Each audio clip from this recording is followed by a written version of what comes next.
Hey guys, this next recipe is the perfect recipe for kids.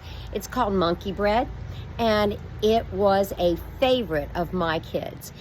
Now, on the video, I said to put 2 tablespoons of cinnamon, only put 1 tablespoon of cinnamon, and add a little bit more of the topping, the glaze, and I think that will truly hit the spot.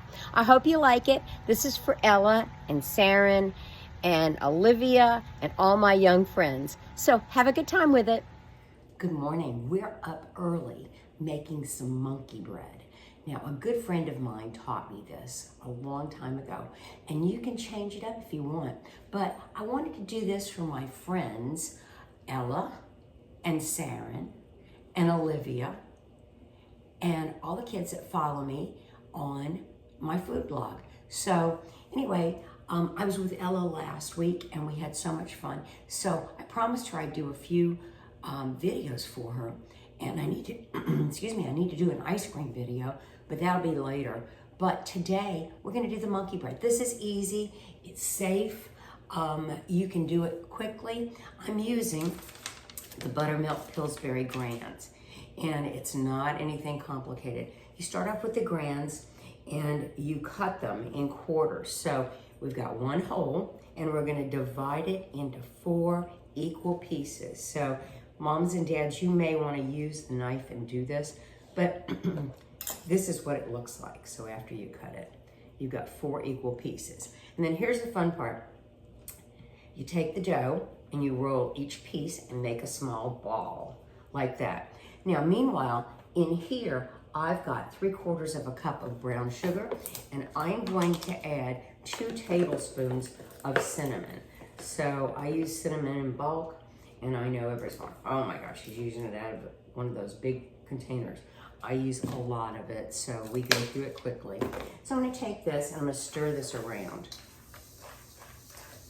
There we go, make sure we don't have any lumps, okay. It's all stirred.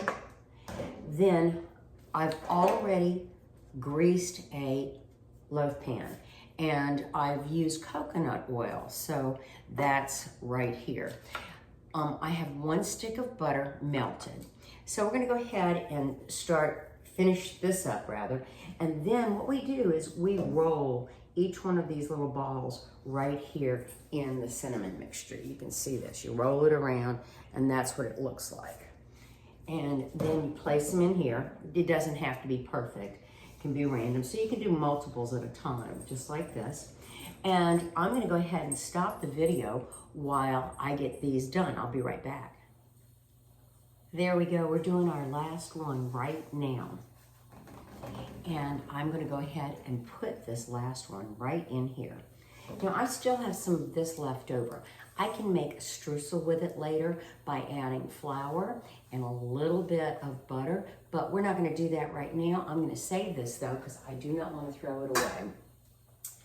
I'm gonna take these, now you can see, just like this, and I'm going to slowly pour this butter over.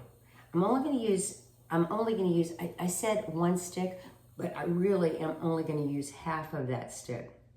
So you do not need to really coat it in butter. And so it's ready to go. We're going to bake this at 350 degrees. Now, when you do the regular biscuits, it says approximately 13 to 16 minutes. We're gonna bake it a little bit longer because they're piled up. So anyway, we'll be back with the end product here in a little bit. We're back. It's taken almost 30 minutes because like I said, they were piled up. So what you want is for them to be able to be pulled apart, still moist in the middle, but pulled apart. So there are several things you can do with them. Now, I have friends that put fresh berries in there, so maybe some blueberries, that would be perfect, especially up north where there are fresh blueberries available right now at the end of the season. Or you can make a glaze. Now, a glaze is just gonna be a little powdered sugar with a little bit of milk, a tiny bit of vanilla. So anyway, I've got a glaze going. I'm not gonna put a lot because this is already sweet, but we're just gonna go ahead and drizzle a little bit of glaze on here. And as I said, you can go ahead and incorporate berries. Even pineapple would be nice in this. You don't want to have too sweet because it's already sweet. So, let me show you what it looks like.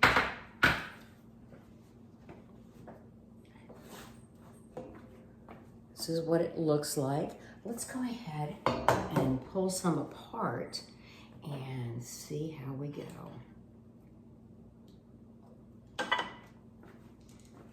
That's what it's like. And can you see the smoke coming off of it? The heat? All right. Ready to eat. I hope you enjoy. So remember, it's gonna be about 28, 30 minutes. It might be a little bit longer depending on your oven. So that's it.